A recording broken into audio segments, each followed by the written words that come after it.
Honras. Pode botar tudo fora. Sejam todos bem-vindos a mais uma sessão do Investor Track. Mais uma sessão contando os cases da vida do Bruno, do Rio de Janeiro, Bruno Pauletti, de empreendedor a investidor, e para sempre empreendedor e para sempre investidor. Vai contar um pouco das DARFs que ele pagou. Ao vivo, teremos DARF ao vivo? Eu acho que eu vou pegar leve dessa vez. Eu acho que Não. Eu quero DARF ao vivo. Então eu vou ter que abrir a outra, apresentação. Momento auge da apresentação. Mês, dia de pagar imposto. Eu posso abrir depois, mas é que eu mudei um pouquinho, deixei a apresentação um pouquinho mais light dessa vez. Tá bom. Tá bom? Bom, você vai contar. Conta a tua história, Bruno. Como é que você começou? A história do teu, enfim, teu e do Equity rapidinho, só para quem ainda não te conhece. E aí vamos para a teoria de portfólio, né? Que é o que a gente vai falar hoje. Não, legal. Deixa eu compartilhar minha tela, que aí ele já tem ali um slide que eu consigo, que eu me apresento ali para o pessoal. Se tiver alguém ainda acordado ou não congelado nesse momento, né?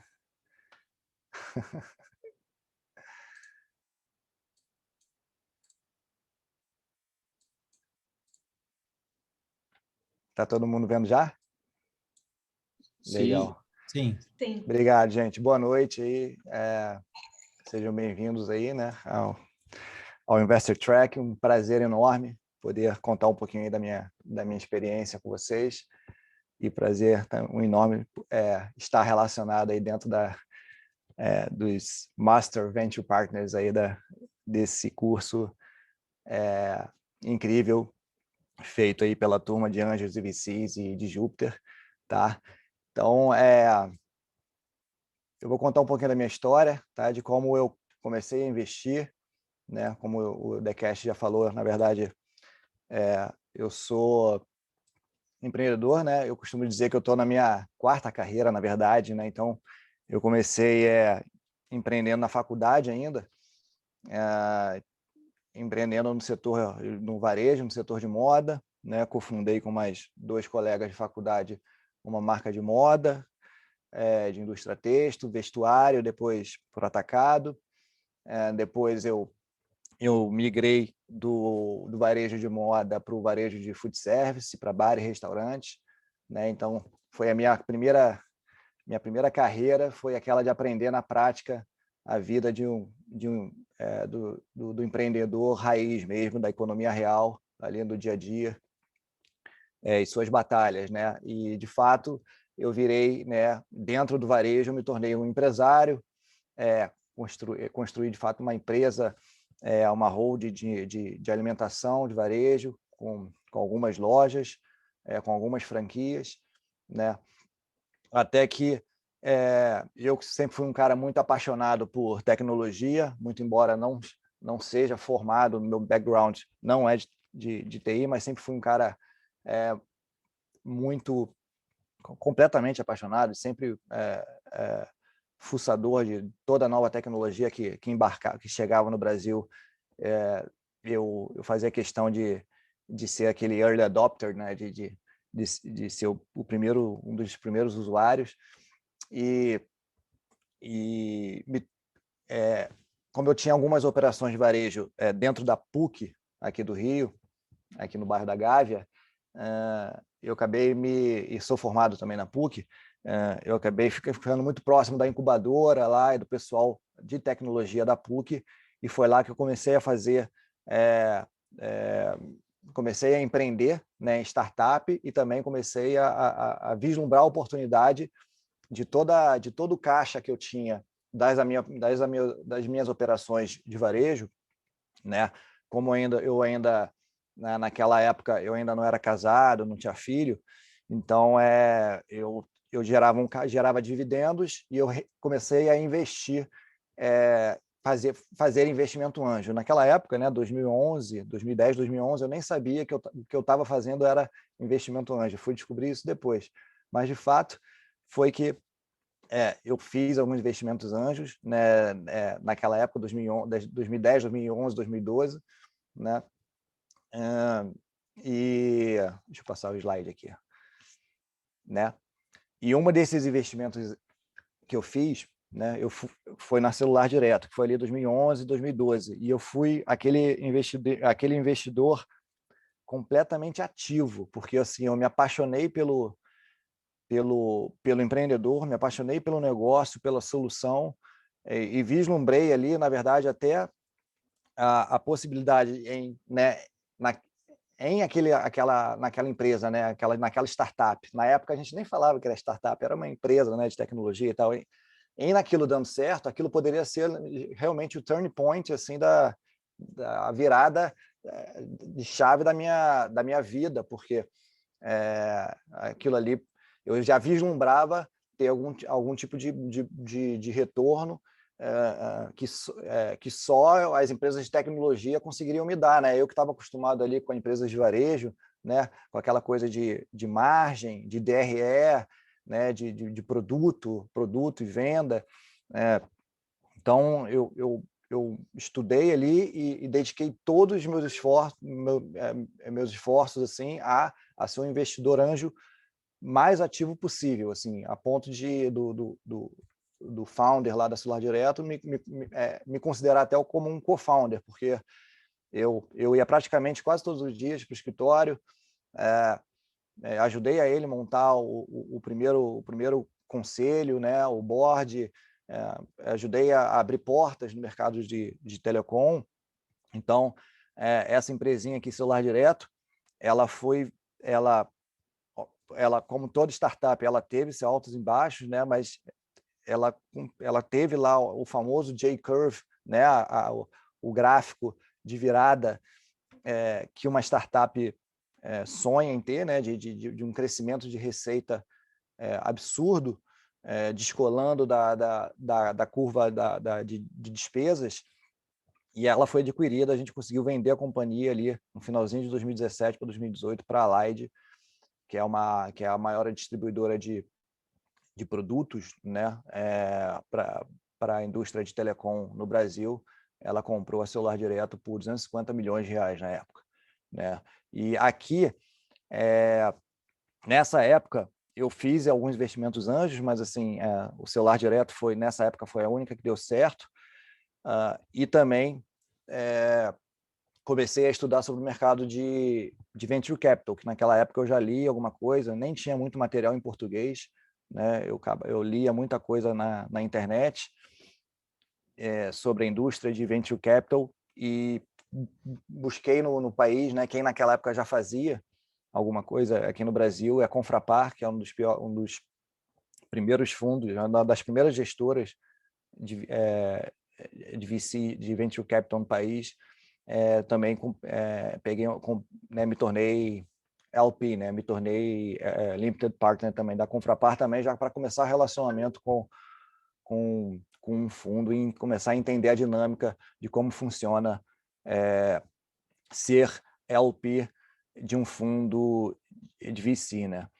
Então, a partir aqui de 18, eu vendi minhas operações no varejo, né? Até então eu continuava aqui como empresário, mas saí do dia a dia das operações, né? E comecei a dedicar a estudar, né? Fui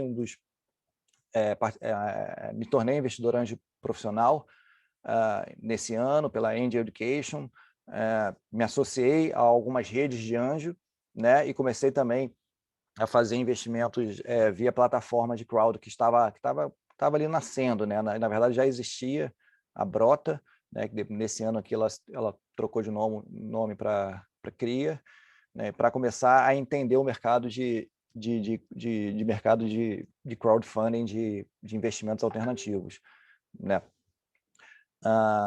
Em 2019 eu continuei testando, fazendo alguns outros investimentos via outras plataformas, né?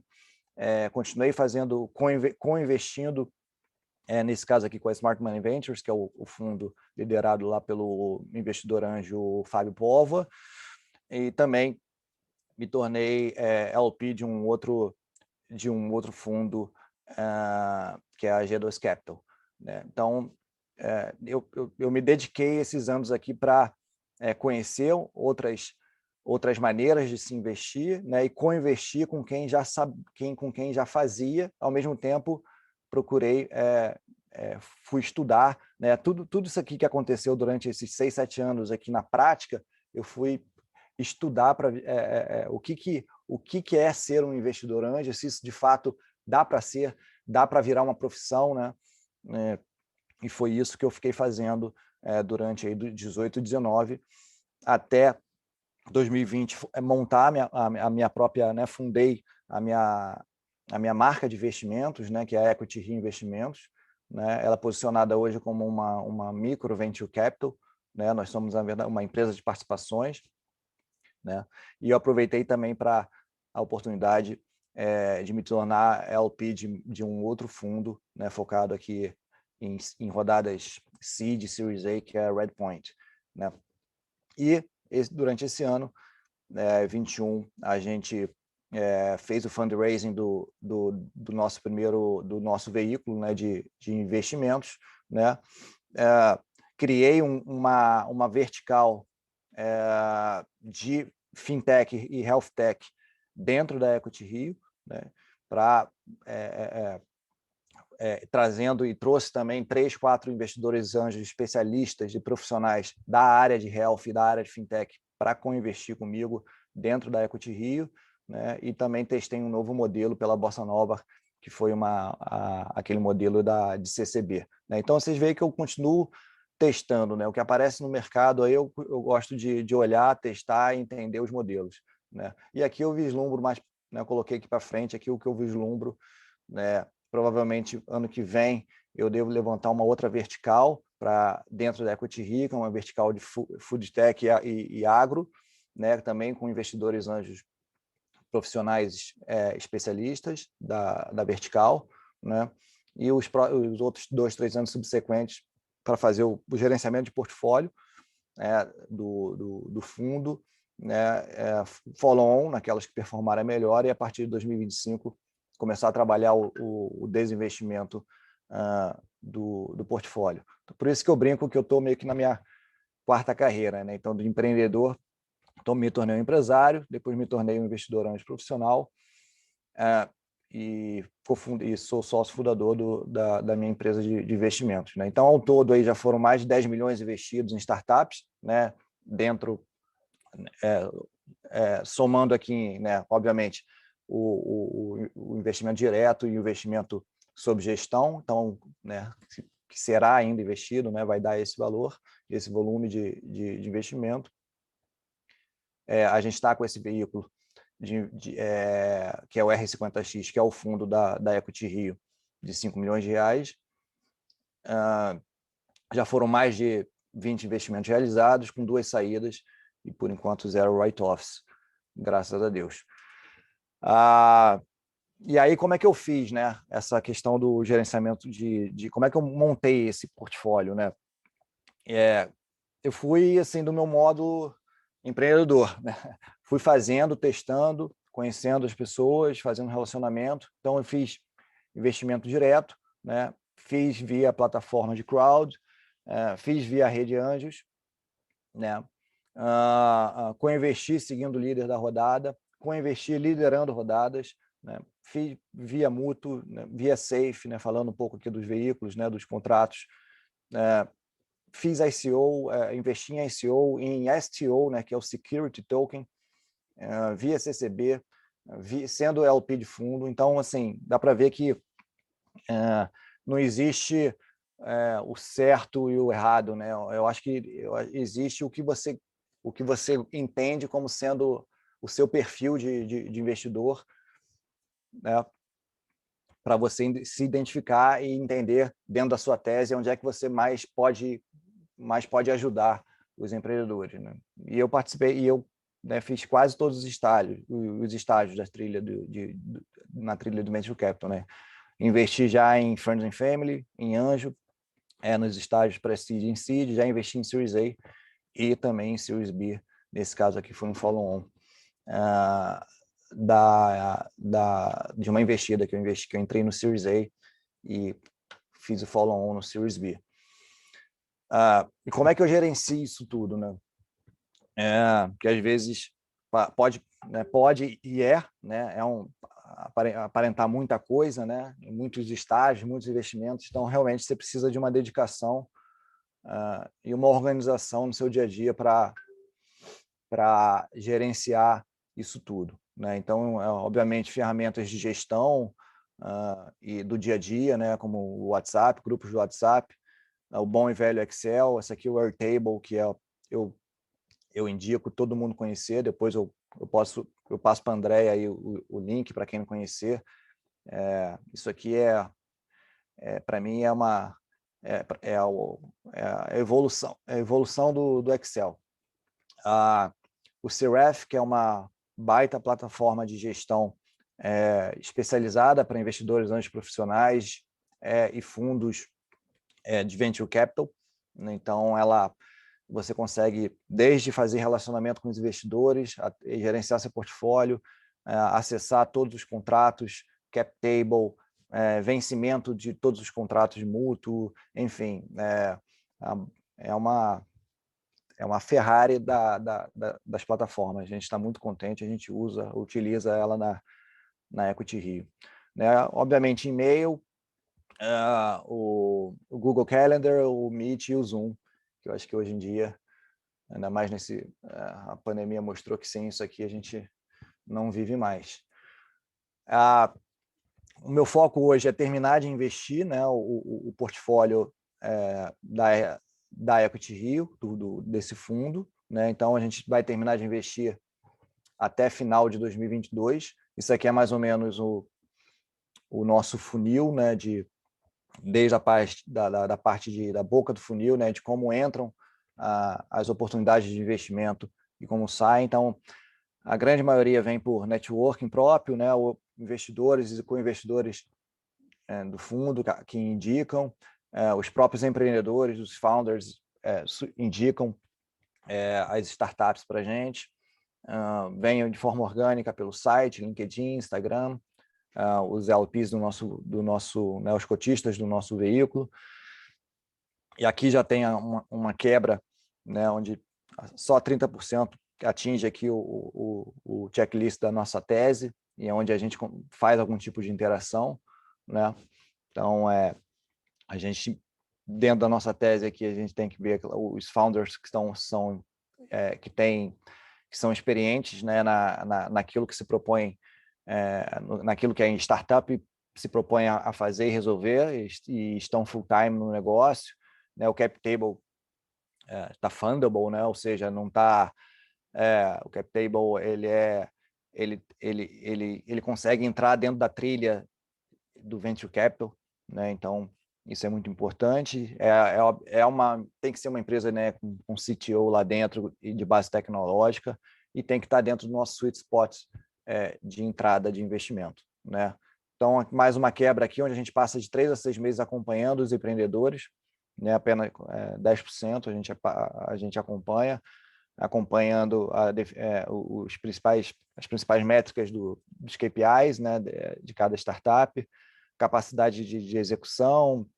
A gente checa com experts da indústria se aquilo de fato é uma dor, né, se existe o tal do founder market fit, se aqueles são, né, porque às vezes o produto é bom, a solução é boa, mas a gente entende que nem sempre é o empreendedor certo para aquela empresa, e onde a gente faz toda a validação e utiliza o produto, o serviço, para ver se realmente o produto ou o serviço é bom, né? E apenas 1% se torna aqui investimento, onde a gente, naqueles casos de liderança, a gente pega um assento no board, a gente tem encontros mensais, faz a mentoria e apresenta para a nossa rede para tentar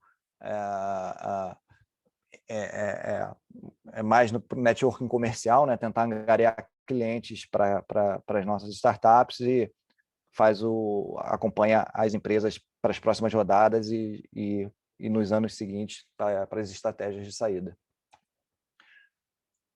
Então, um resumão da tese de investimentos aqui do nosso fundo São os estágios Anjo e Preside, né? O tamanho do veículo é de R$5 milhões para construir um portfólio aí de 8 a 12 empresas, né? Onde a gente aplica de 3 a 3,5 para investimentos de entrada de investimento, né? Entrada de investimento, reserva para follow-on entre 1 e 1,5 e pega de equity entre 5% e 15%. O período de investimento termina no final do ano que vem, follow-on nos outros 2 anos subsequentes, e a partir de 2025 começa a trabalhar o desinvestimento, buscando esse múltiplo de retorno cash on cash 10 vezes. Né? Então, metade do portfólio a gente procura liderar, e metade do portfólio a gente vai co-investir, né? Vem co-investindo com outras redes ou outros fundos de venture capital. Aqui um pouquinho das nossas verticais que a gente olha e seus modelos de negócio, e a gente busca empreendedores, né, que queiram e entendem a trilha dos estágios de funding do venture capital. Isso aqui é muito importante para a gente não investir em empresas que são chamadas lifestyle, né? São empreendedores que querem, enfim, querem ser e ter aquela empresa, ser CEO daquela empresa, às vezes já até quer ter uma empresa grande, mas ele não quer direcioná-la para crescer de forma mais rápida possível, e sim, às vezes ele quer só se tornar CEO de uma grande empresa, né? Não é isso que a gente quer. A gente quer, de fato, empreendedores que buscam o maior crescimento no menor tempo possível, para ganhar mercado, dominar mercado, de fato fazer a diferença naquilo que ele se propôs resolver, né? É isso. Podem me adicionar aqui no LinkedIn, no Instagram. Aqui eu deixo aqui meus contatos, o meu e-mail. Fico aí à disposição para perguntas, dúvidas. Quero saber da DARF, meu. Não, a história da DARF é o seguinte: eu fiz aquele investimento na Celular Direto, ela rendeu uma DARF de mais de R$1 milhão, né? Se você então, essa DARF ficou famosa quando eu mostrei o print, que assim, aquilo ali é o símbolo, né? Eu fiz questão de colocar porque assim, o pagamento de imposto no país já é um trauma que parece que a gente nasce com ele, né? E outro dia eu estava vendo alguém falar que assim, praticamente não, por Constituição impossível você tirar qualquer tipo de imposto no país. Você tem que, na verdade, criar um outro imposto para que aquele deixe de ser utilizado, mas você não consegue extinguir o imposto no país. E pela primeira vez, eu acho que eu paguei um imposto feliz, sorrindo, né? Uhum. E é o único imposto que você paga de ganho de capital no país, que você até torce, né? Obviamente, você vai fazer uma conta ali, dependendo do ganho de capital em cima da faixa, se você deveria ter feito um investimento anjo na física, se você deveria ter constituído alguma PJ, isso vai depender. Tá? Eu já fiz diversas contas, já conversei com diversos advogados, então, e realmente depende, é aquela coisa que se pergunta para advogado e ele vai realmente responder depende, né? Como todo advogado responde, ele começa com depende, mas é lindo se você pagar acima de 15%, se você pagar na faixa de 17,5%, se você pagar na faixa de 20%, é porque o seu ganho de capital foi acima lá dos 5 milhões, 7,5 milhões, ou enfim, não lembro as faixas direitinho. Então, o TheCast está brincando aí, porque eu fiz uma primeira... Está gravado, né? Na outra, quem quiser assistir a outra, a gente vai disponibilizar o acesso também, né? Todas as sessões da primeira turma também, né? De todas as turmas futuras, Lifetime Access. Mas é bom para o Mas olha, investidor que queira começar a investir saber que, assim, dá para ganhar bastante, dá para investir bastante, dá para ganhar e dá para perder bastante, mas de fato é um negócio que se você lidar obviamente com responsabilidade dentro do seu do que você pode, né? Então se você tem sei lá, 1 milhão e você não vai de cara pegar 50% lá, pegar 500 mil e começar a dividir ali dentro daquelas inúmeras formas que eu fiz, né? Então, eu acho que tem que começar devagar, começar ali, eu diria, sei lá, entre 5%, sei lá, no máximo, para começar estourando 10% do dinheiro que você tem, né? E o dinheiro que você tem é realmente líquido, né? O dinheiro na conta, né? Não, jamais coloquem imóveis nessa brincadeira, porque é uma brincadeira que pode sair muito caro, mas eu gosto de sempre olhar o copo cheio e gosto de Decast, tem uma história linda aí também com investimento na Asas, e eu acho que essa é a nossa missão, é contar, obviamente, a gente nunca vai deixar de contar as histórias ruins, porque elas existem, né, de investimento que dá super errado e tal, mas eu acho que investimento em startup, eu sempre digo isso, é um investimento que, mesmo se não der nada, foi um investimento que você vai aprender, né, é o investimento mais smart que você pode ter, porque, assim, investimento em bolsa, você vai ficar lá, você não conhece os empreendedores, né? Obviamente, eu acho que tem que ter eu tenho um pouco na minha carteira, direto em ações, mas muito pouco, em empresas de tecnologia, obviamente, mas assim, eu acho que o legal do investimento é você ter a possibilidade de estar perto da inovação acontecendo, ter a possibilidade de estar perto dos empreendedores, a cabeça desses caras é incrível a maneira como esses caras pensam de forma rápida e eficiente e diferente, então é um negócio que você aprende todo dia, e às vezes mesmo perdendo dinheiro, você pode ficar feliz. É difícil, mas ninguém gosta de perder, mas pode ser que aconteça. muito legal, Bruno. Primeiro comentário aqui, desculpa, Bruno, te cortar aí. Ou Bruno Tranquilo. E o Bruno, né? É que eu ia chamar a Silvana, que estava com a mão levantada ali. Desculpa, vai lá. Posso? Aproveita, José, que você já ia falar, eu falo na sequência, fica tranquilo. Não, muito legal, o Bruno, que você construiu, está de parabéns, muito, muito bacana. Ser empreendedor no Brasil é um desafio enorme, né? E quando a gente vira para investidor, é difícil, mas eu vou te dizer que é mais fácil que ser o empreendedor do outro lado lá, porque é complicado, né? Eu estou em vários lados. Mas investidor também faz fundraising e muito, viu?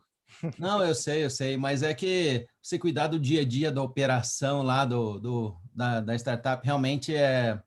Mas olha, a coisa da tributária aí da DARF, ela parece não ser relevante, mas foi muito marcante quando eu fui para Israel em 2019, e daí tive uma palestra lá com um cara de governo e tal, ele falou, olha, o que a gente arrecadou aqui em Israel com imposto de renda sobre ganho de capital deu para pagar nossa verba de educação, de saúde e não sei do que mais.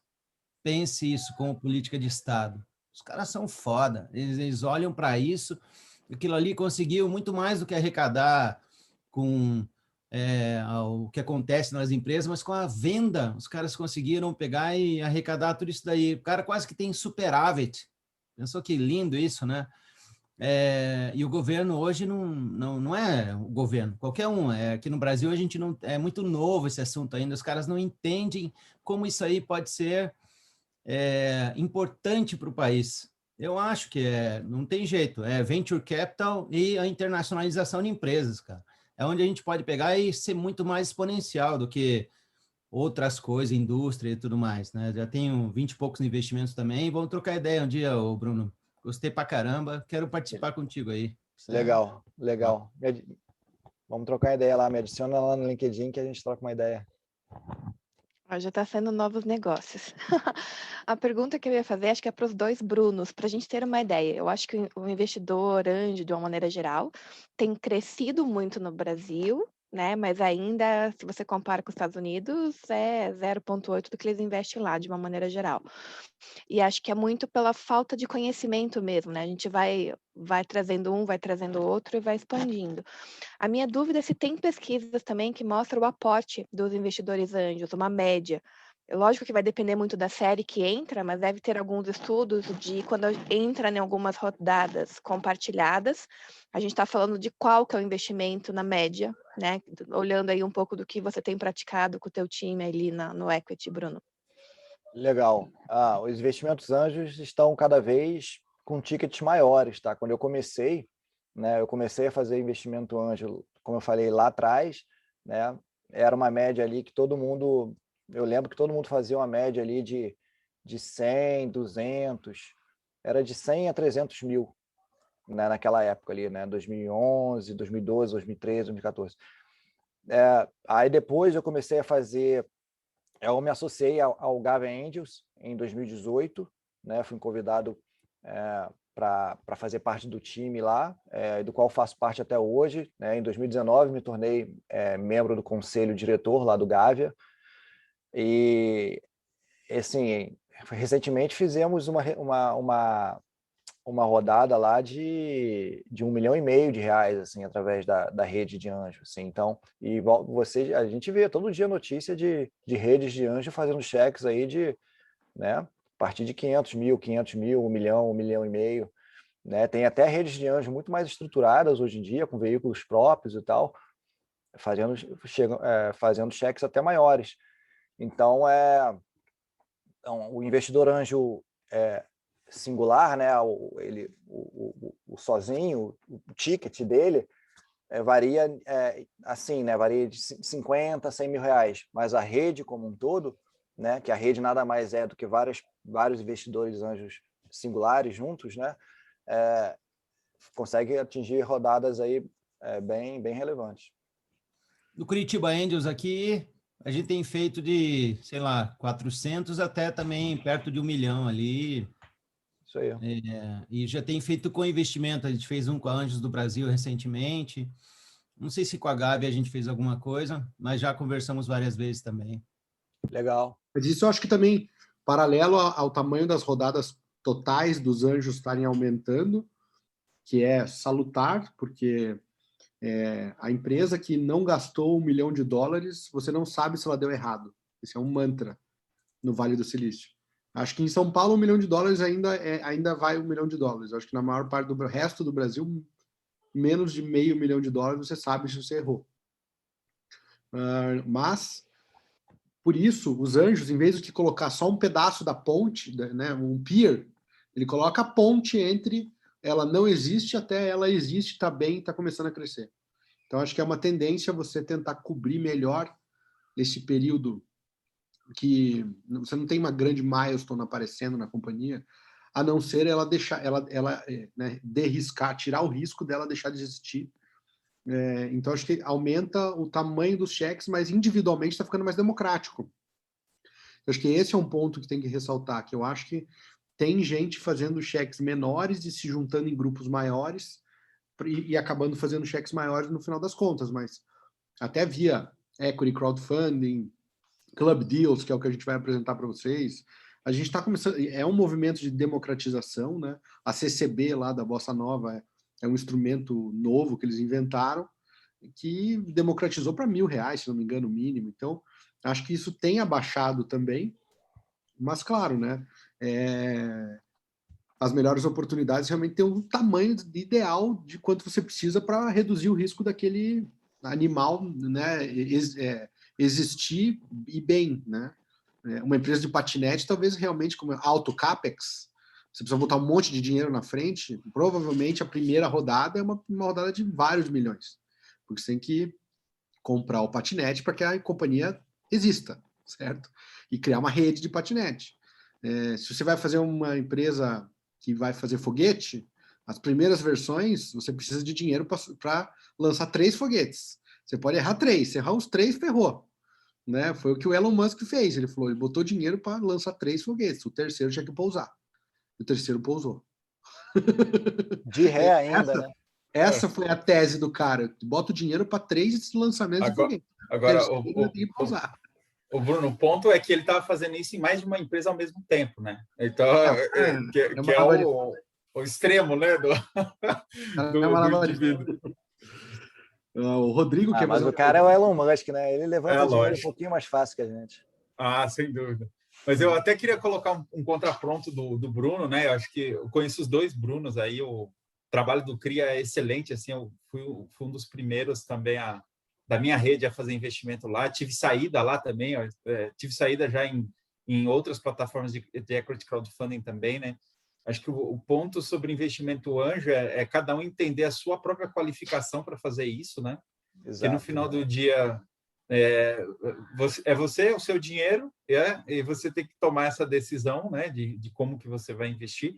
É sempre bom começar com muito cuidado, né? Eu acho que ir junto, como o próprio Josias falou, né? Eu acho que é o melhor cenário possível no início, né? Você está aprendendo, você não consegue olhar direito, analisar tudo que tem que analisar, né? Então é bom ir junto. Eu fui junto e vou te falar que é uma rede muito legal. Assim, eu procurei o Anjos do Brasil, né? Eu acho que todo mundo já procurou o Anjos do Brasil.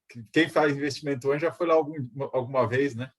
E eu perguntei para o Cássio, falei, Cássio, me ensina aí, né? Ele falou, lê o livro. Aí eu li o livro.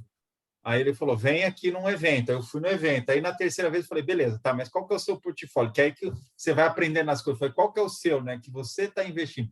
Aí ele abriu o dele e falei, beleza, então quero investir nessas aí também. Porque eu tinha entendido que tinha essas diferenças entre aquelas que ele apoia, aquelas que ele não apoia. Esse é o, vamos chamar de macete, né? Quando você aprende a avaliar um pouco melhor. Agora, dentro do conceito do investimento hoje no Brasil, acho que a democratização excessiva é perigosa na minha avaliação, né? Então, assim, apesar de gostar da democratização, acho perigoso porque muitas pessoas não estão qualificadas, né? E aí aquele negocinho, o cara pega lá os únicos 5 pau que ele guardou ao longo de vários anos trabalhando e bota lá no negócio, um só, né? E a gente sabe que provavelmente ele vai perder esses 5 pau, porque um só não é suficiente para dar retorno, né? Então, acho que isso são coisas que deveriam ser faladas nessa democratização, né? Tem que ter um portfólio. Não adianta vir só com um investimento, porque quem investiu em um não investiu em nenhum. Essa é a minha humilde opinião. Por isso que eu me joguei de cabeça quando eu entendi. Eu já tinha feito os primeiros 50, eu falei, bom, 50 é pouco, vamos para mais, né? E aí fui lá e, sistematicamente transformei isso num negócio. Falei, isso é um negócio. Se eu vim aqui amadoramente, eu vou perder dinheiro. Então, vou sistematicamente construir um negócio e dediquei 4 anos para fazer isso, né? Então, acho que esse é um ponto importante. Tem que ter dedicação suficiente de tempo, né? E na minha humilde opinião, não é um negócio para amadores e nem um negócio de bolsa de valores. Que bolsa, você tem trade, você tem liquidez. Investimento anjo, você não tem liquidez, não tem trade. Botou lá, tem que esperar, cara. Ou então, faz o write-off, né? Sai com a perda e é isso, né? E vai tentar reconstruir o patrimônio. Por isso que é legal, eu acho, Robson, já que tem que esperar, então, que eu espere de alguma forma que eu possa ajudar, né? Então, eu botei lá. Cara, mas eu não estou afim, porque se fosse para botar o dinheiro lá e ficar esperando, né? Apesar da bolsa ter liquidez e trade, mas você na bolsa, quando você investe em empresas da bolsa, você não conhece o empreendedor, não conhece quem são os fornecedores, os advisors, você não conhece ninguém, né? Você viu lá um gráfico, um balanço, alguém te cantou alguma coisa ali e você bota lá um dinheiro. Cara, startup não, cara. Assim, eu não sugiro ninguém a colocar dinheiro em startup, investir em startup só porque está na moda, ou porque está com síndrome do fear of missing out, ou porque, enfim, cara, você tem que conhecer o empreendedor, você tem que conhecer os empreendedores, você tem que conhecer, de repente, o cliente. Se você não conhece o cliente, liga para o cliente do cara e pergunta, né? Pergunta para o cliente daquela startup, cara, por que você gosta tanto dessa startup? Escuta do cliente a proposta de valor que tem aquela. Aí, se você puder já indicar algum cliente para aquele empreendedor, indica, porque aí você já está ajudando. Então, assim, investimento anjo, né? Investir em startup cara, no final do dia, primeiro é não atrapalhar os empreendedores e no segundo é ajudar e ajudar da melhor forma. Só que para ajudar você precisa se conhecer, né? Então, a maneira que eu tive de me conhecer foi testar o máximo possível, né? Eu testei de tudo, cara. Testei de praticamente todas as formas que eram possíveis. E eu identifiquei a minha tese, né, o meu tamanho de cheque, o meu sweet spot de entrada, o meu sweet spot de saída. Cara, eu vou entrar aqui, não quero ficar investindo em startup unicorniana, que fica só mirando IPO ou cair um cheque do SoftBank na cabeça. Não, eu quero... a tese desse meu veículo é mais virada para o early exit, e são startups onde eu consiga ajudar, né? Ajudar, podendo indicar gente para trabalhar lá, indicar cliente, de fato sentar no board e fazer perguntas estratégicas que façam aquele empreendedor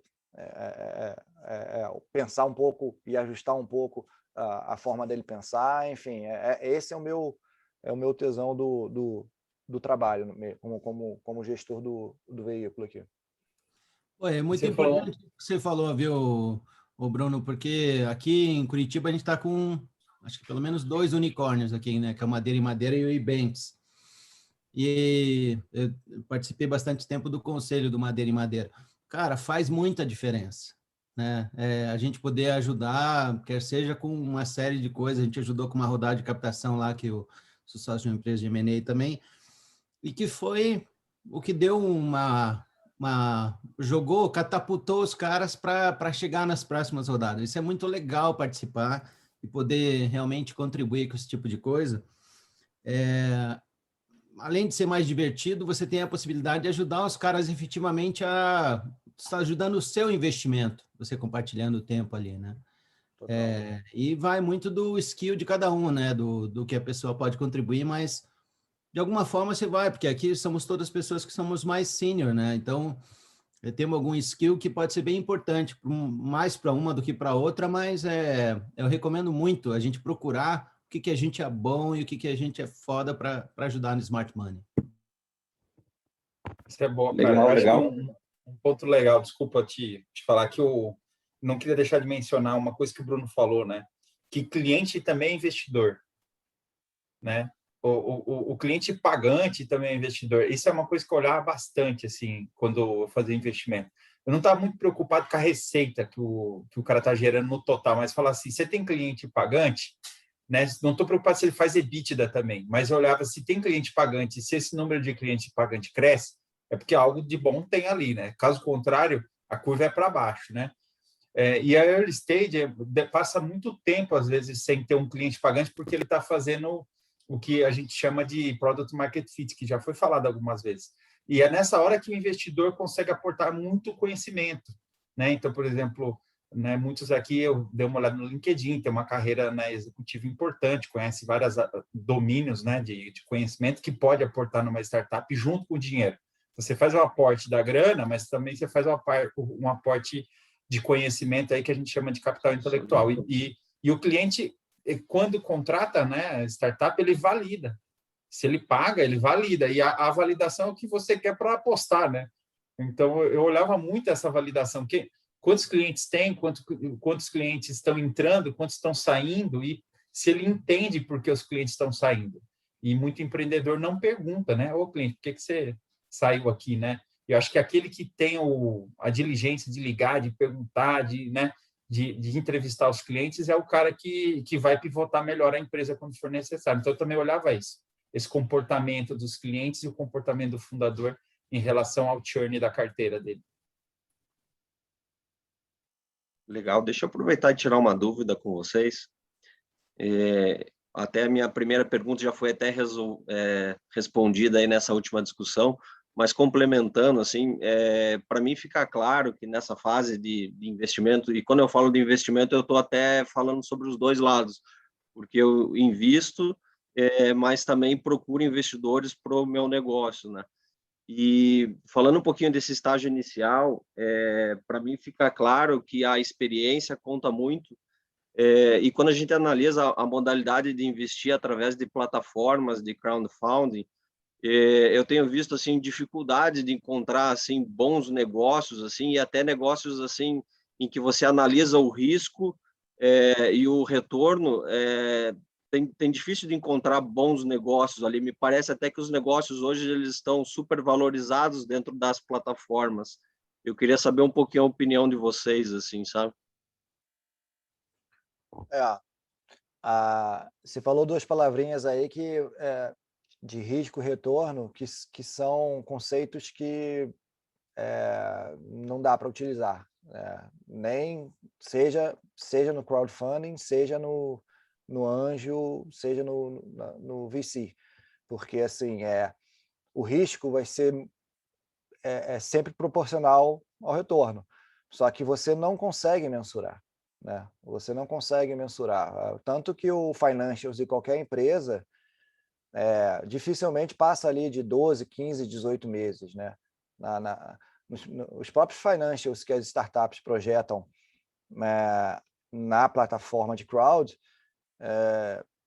enfim, na última não vi, mas não, algumas ainda pedem lá 3, 4, 5 anos, um BP lá de 4, 5 anos, mas dificilmente vira muito chutômetro, né? É basicamente pegar ali a planilha do Excel e arrastar para a direita e seja o que Deus quiser, porque assim, cara, muda muito rápido, né? Então uma atualização às vezes do iOS é capaz de arrebentar ou levar para cima uma startup, sei lá, se ela for tiver na indústria de mobile, sei lá. Então assim, quando é que você vai saber que vai ter uma atualização do iOS que vai te arrebentar ou vai te jogar para cima? É um negócio muito louco. Então, e em relação à valuation que você falou, existe sim essa percepção, tá, de que os valuations, especificamente nas plataformas de crowd, estão super valorizados, muito por conta da pulverização do ticket por CPF, né? Então, normal, isso é um negócio que eu não tinha dúvida que caminharia para isso, né? Então, as startups que captam em valuations na casa de dezenas de milhões de reais em crowd não captariam deste mesmo valuation fora, até porque a ponderação todo o processo de análise, de diligência de um fundo, né? Não permite que esse valuation seja praticado, né? Porque o fundo geralmente faz a conta de trás para frente, vê lá quanto é que você precisa chegar até chegar à próxima rodada. Os investidores de crowd, né, não têm essa percepção, essa experiência para fazer esse tipo de diligência dos estágios de funding, né? Então, a minha sugestão para quem quer investir via crowdfunding, invista em algo que você possa usar, você possa dizer que tem um produto, um serviço, que você possa contribuir dentro da sua comunidade, da sua rede, né? Se você tiver alguma... enfim, recentemente eu investi numa de telecom, né? Porque um valuation, assim, obviamente colossal, mas eu investi porque, para mim, como usuário, faz sentido eu ter uma Nubank das operadoras de telecom, tá? Então, assim, se eu tenho essa percepção, eu acredito que a experiência de usuário dos clientes, né, no Brasil também, né, possam ter uma grande massa que tem essa percepção e que de fato essa empresa vai roubar muito cliente, né? Ela é uma MVNO e vai roubar muito cliente das operadoras tradicionais. Então, eu iria por aí, tá? Invista em algo que você realmente entenda que seja um valor como usuário daquele serviço, daquele produto. Só para corroborar a tese do Bruno, né? Eu fiz exatamente isso. Eu me dei bem nos meus investimentos de crowdfunding, porque eu tive 3 exits que eu dobrei o capital em menos de 18 meses. Porque uma era um aplicativo era uma fintech que foi comprada por um banco, dobrei o capital. O outro era uma startup de logística que foi comprada por uma outra startup maior, dobrei o capital. E a outra também era uma empresa de serviço B2B, né? Então, acho que e casou muito com as minhas teses de investimento. Por isso até que eu fui no crowdfunding. Eu não fui no crowdfunding porque eu queria um ticket menor. Eu fui porque eu falei, bom, será que o meu funil pega todos os deals? Né? E não pegava, porque tem deals que eu não cheguei na fase de anjo. Estava um pouco à frente já da fase de anjo e o cheque era maior, e o que tinha na época de cheque maior de anjo era o crowdfunding. Então, eu acho que no Brasil o crowdfunding acabou fazendo uma outra ponte, né? Já que o anjo faz uma ponte, o crowdfunding faz outra, né? E aí você tem que entender aonde você quer estar no deal flow dentro daquela estratégia. E eu falei, bom, eu quero avançar no deal flow, quero ir mais perto de um Series A, mas eu não tenho cheque para ir lá. Então, onde eu tinha essa opção de fazer isso era dentro do crowdfunding, né? E eu acho que é uma estratégia válida se você entende também, né? De volta na história da qualificação. Esse é o risco de você só ir no crowdfunding sem entender o deal flow, sem saber por que determinados deals são melhores do que os outros, né? Agora, roleta russa não funciona na minha visão, né? Você sair atirando para ver qual você acerta no crowdfunding é perigoso, né? Então, acho que é bom ter a tese, porque é a tese da segurança, e o crowdfunding tem um pouco de governança também, né? Eu acho que a gente tem que levar isso em consideração. É um pouco mais fácil do que o investimento anjo early stage, na fase do MVP do produto, onde você não tem certeza nenhuma. O crowdfunding já tem uma governança, já tem ali bastante exigência que a CVM faz, né? Então, acho que é um pouco melhor e mais seguro, eu diria. Minimiza o risco um pouco. Mas tem que analisar que crowdfunding também, né? Porque tem uns Claro. que... eu olho Claro. os investimentos lá, não sei o que os caras estão fazendo. Tem outros que já são mais... Você olha quem está por trás, são pessoas mais preparadas e que já olharam e tal. Bacana o track records aí dos 3 exits. Eu gosto de ver os líderes que estão liderando aquela rodada, né? De crowdfunding. Sempre tem um líder, né? Nessas aí, né? E aí você conversar um pouco com esses líderes aí ajuda, né? Tem uns cases muito legais e tem uns muito ruins. Então, tem de tudo, infelizmente. E tem os crowdfunding que investem, e tem aqueles que são marketplace puro e simples, né? Então, exatamente. Já dá para ter mais ou menos aqueles que investem, você acaba que os interesses ficam um pouco mais alinhados, né? Isso sem aí. dúvida. Exatamente. Boa, perfeito. O Bruno Cavalcante também estava com a mão levantada, não sei se já foi respondida a questão dele, ou você quer comentar, Bruno? Não, na verdade foi parcialmente, mas já que foi me dado o fora aí, né, vou aproveitar. Eu queria entender melhor sobre como foi a decisão da criação da tese. Aqui vocês comentaram a questão dos conhecimentos específicos e como isso pode ajudar os empreendedores no crescimento da startup, às vezes participando de board até, mas é o conhecimento anterior de vocês que vocês utilizam na criação da tese. Por exemplo, alguém tem conhecimento em finanças, vai para a fintech, mas ao mesmo tempo eu vi no portfólio do Bruno hoje que ele tem questão de agritech, tem várias outras verticais ali que ele trabalha. Então eu queria entender mais um pouco disso, do qual a maneira que vocês utilizaram para a criação da tese. Legal, boa pergunta. E é fundamental, viu, ter uma tese como investidor anjo, por mais que quase todos digam que tem, e quase todos eles se auto-sabotam. Eu sei muito bem isso, porque quantas vezes a gente já não falou que não vou mais investir nisso, ou não vou mais investir naquilo, mas às vezes passa o cavalo selado ali enfim, se você está com liquidez ali, você acaba colocando o dinheiro. Mas eu acho que, resumidamente, assim, a tese é naquilo que você realmente pode ajudar. Eu resumiria nisso. Assim. Então, tem a ver com o seu track record de passado, né? Na sua capacidade de reunir pessoas que possam ajudar o empreendedor. Tá? Eu acredito cada vez mais na tese de verticalizar e especificar. Não é à toa que aqui na minha empresa eu estou verticalizando, eu acabei de levantar uma vertical e trouxe 4 caras de health tech e fintech para co-investir comigo, tá? Porque eu estava entendendo que eu não estava conseguindo realmente diferenciar de uma maneira muito clara se aquela solução daquele cara era muito melhor ou pior do que a solução daquele outro cara, com essa questão toda de open banking, né?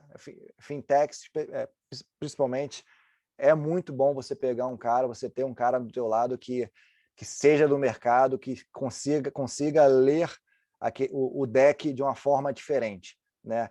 Já sabendo o que está rolando nos grandes bancos, o cara já sabe que o Banco Inter está de olho nisso, o C6 está de olho naquilo, o Nubank, de repente, já está fazendo isso dentro de casa. Então, se você tem um cara desse contigo, investir em fintech vai ser muito mais fácil. Health tech é a mesma coisa. Agritech também é muito. Eu estou levantando uma vertical agora de agritech. Então, eu iria nesse sentido. Assim, tenta se enxergar onde é que você consegue ajudar você e busque pessoas ou siga líderes que você saiba que sejam mais experientes do que você naquela vertical.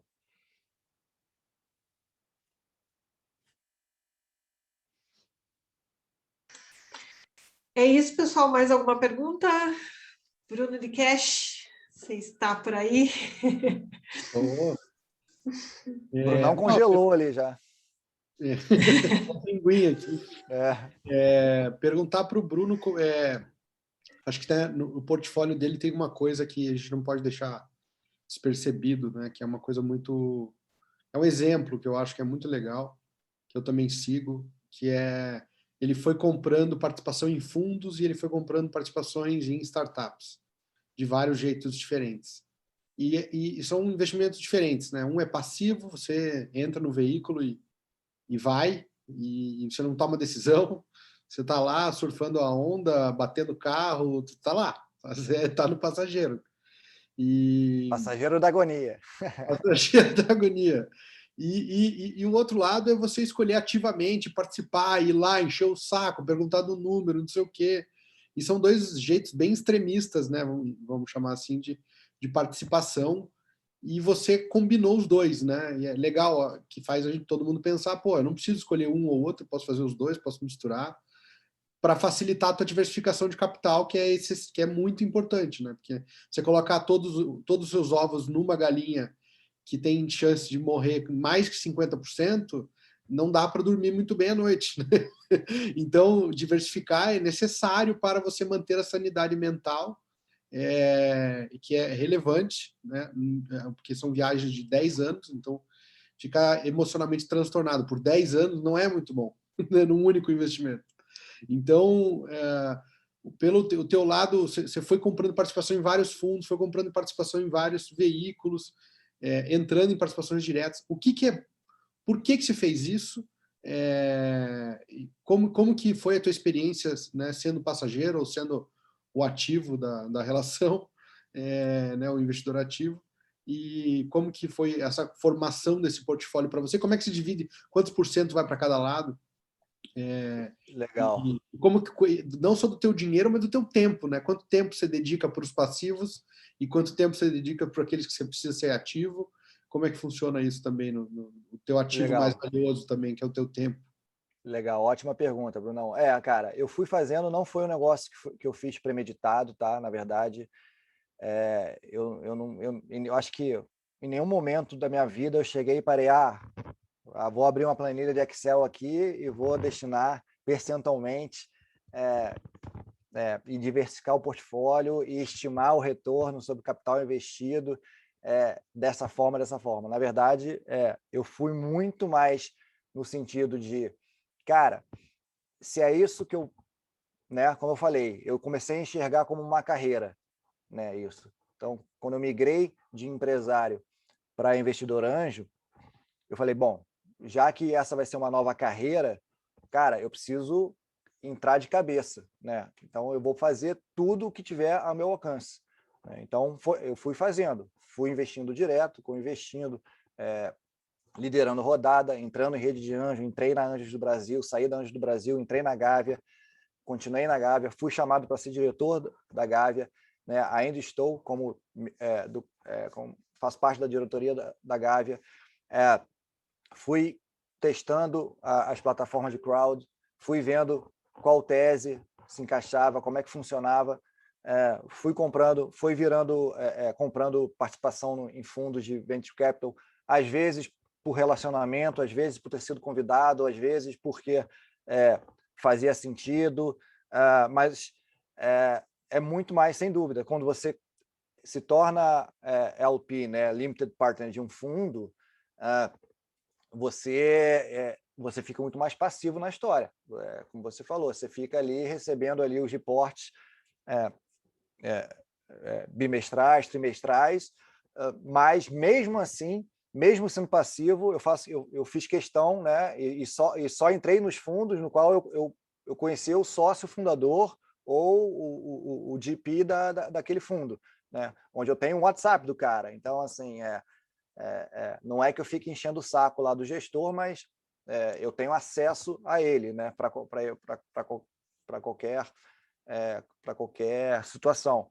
Então, em relação a tempo, obviamente, hoje eu dedico muito mais para aqueles que eu sou ativo, né, aqueles que eu estou no conselho, naqueles que eu faço parte do conselho, que são as rodadas do qual a gente lidera aqui pela Equity Rio, tá? Hoje em dia, meu tempo está mais dedicado naquelas rodadas que a gente liderou, né? Mas percentualmente, assim, de cabeça, eu não saberia dizer, mas te digo que esse ano acabei colocando ainda mais um negocinho no portfólio, resolvi diversificar ainda mais, indo para o Private Equity, comprei uma participação lá do fundo do Armínio, que o Armínio gestiona.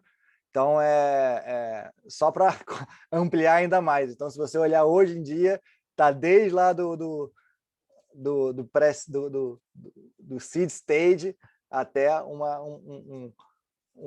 lá no private equity. Então, está bem diversificado mesmo, assim. O Bruno, você não me perguntou, mas eu posso responder também, não? Sim. Mas bem rápido. Ô, Bruno, você se considera um colecionador? Colecionador. É tipo figurinha de álbum, isso? Porque me falaram muito que esse é um ativo colecionável, que você acaba tendo um orgulho de carregar aquele negócio por 10 anos na tua vida. Ele é diferente do que um papel na bolsa, né? Que você vai vender, vai comprar, não sei o que, subiu, caiu. Acaba sendo você acaba tratando com um negócio diferente na tua carteira, né?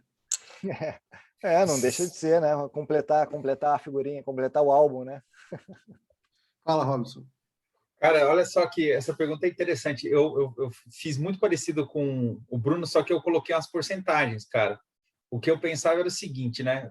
Eu fui com acelerador, eu fui em pool, eu fui direto, fui indireto, fui de várias formas também, né? Igual ele. Eu só não fui num fundo. Mas eu falei, cara, se eu alocar eu tinha uma conta assim que é 5-1, né? Por exemplo, se eu faço 10 pau no crowdfunding e eu fizer 50 no anjo, aonde eu vou pôr mais tempo? É onde tem mais dinheiro. Então, eu sempre dedicava mais tempo de acompanhamento, de ajudar aquela startup onde eu fiz o maior investimento e que tentava fazer isso também mais dentro da minha tese, né? Tem, sei lá, o centro da sua tese, tem o que está ao redor da sua tese, que não é exatamente o que você gostaria, mas de alguma forma está lá dentro. Então, eu colocava uma meta, assim, do tipo 5-1 e seguia nessa meta, dedicando meu tempo assim, né? 5-1. Tem Então, aqui é 50, lá é 10, lá, cara, se perder, eu vou perder menos, e se eu perder aqui, eu perco mais. Então, onde eu vou investir mais meu tempo, né? Era mais ou menos assim que eu fazia. E eu acho que diversificar os veículos é uma forma inteligente de você diversificar o risco, né? Então, o que o Bruno fez, que é legal pra caramba, ele diversificou o risco e ganhou aí um sistema de pesos e contrapesos capaz de diminuir aí a exposição, né? É muito inteligente, inclusive. Eu aprendi isso igual ele, assim, no teste e aprendizagem, né? Teste e erro, mas acho que hoje tem bastante gente que deve ter fórmulas parecidas para coletar e aprender, né? Isso aí. Mais alguém tem mais alguma pergunta? Não?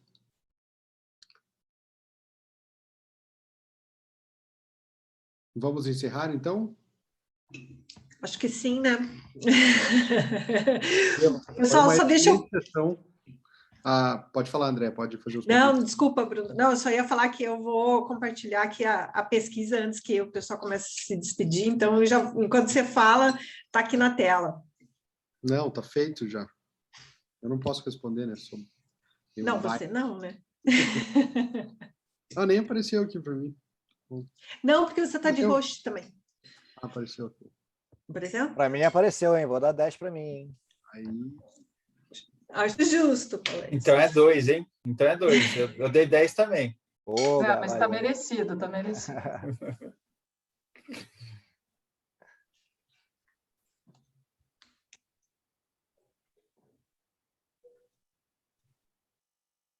Pronto. Vou encerrar. Valeu, muito bom. Valeu, gente. Obrigada, gente. Boa noite. Pessoal, boa galera. noite. Obrigado pelo papo. Paulete, muito abraço. obrigada, viu, mais uma vez por estar aqui com a gente. Imagina, Valeu, sempre à Robsonzão. disposição. Tamo junto. Valeu, gente. Então, gente, Tchau, pessoal. bora almoçar abraço. amanhã, Bruno. Bora almoçar amanhã, então. Pô, fez cheque ao vivo hoje, cara, é isso? Que isso? Eu vi que você fez cheque ao vivo. Eu te conheço. Ô, louco.